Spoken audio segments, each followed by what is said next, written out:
మూడో విడత పంచాయతీ ఎన్నికల్లో భాగంగా రెప్పెన తిర్యాని మండలాల్లోని పోలింగ్ కేంద్రాల వద్ద ముందస్తుగా పోలీస్ శాఖ ఆధ్వర్యంలో పటిష్ట బందోబస్తు ఏర్పాటు చేయడం జరిగిందని, ప్రజలంతా శాంతియుత వాతావరణంలో తమ ఓటు హక్కును వినియోగించుకోవాలని, ఎటువంటి అసాంఘిక కార్యకలాపాలకు పాల్పడవద్దని రెబ్బెన సర్కిల్ ఇన్స్పెక్టర్ అజయ్ కుమార్ అన్నారు. కండక్ట్ అనేది అమల్లో ఉంది.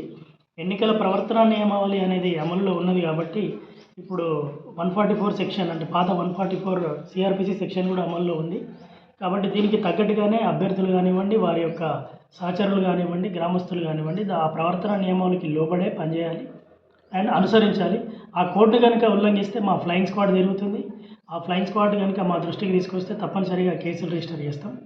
అండ్ ఈ సందర్భంగా మేము గ్రామస్తులందరికీ, ప్రజలందరికీ తెలియజేసేది ఏంటంటే, మీ యొక్క ఓటు హక్కును నిష్పక్షపాతంగా ఎలాంటి ప్రలోభాలకు లోను కాకుండా ఖచ్చితంగా మీ యొక్క ఓటు హక్కును ప్రశాంతమైనటువంటి వాతావరణంలో, స్వేచ్ఛాయుత వాతావరణంలో వినియోగించుకోవాల్సిందిగా కోరుతా ఉన్నాము.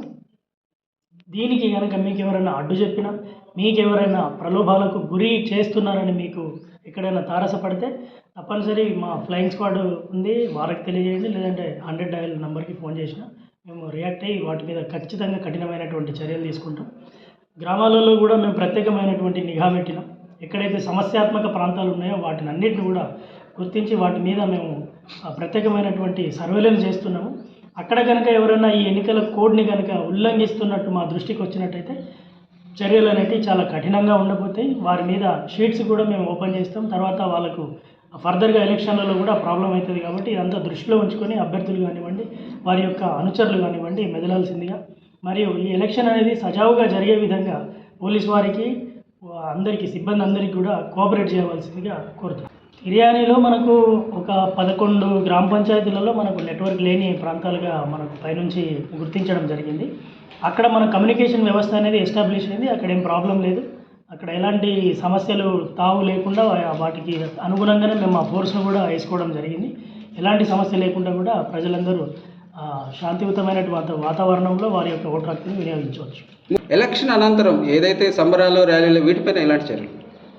మా ఎస్పీ గారు ఆదేశాల ప్రకారము విక్టరీ ర్యాలీస్ అంటే గెలిచిన తర్వాత విజయోత్సవ ర్యాలీలు తీసుకుంటారని అనుకుంటారు, కానీ వాటికి ఎలాంటి పర్మిషన్ లేదు.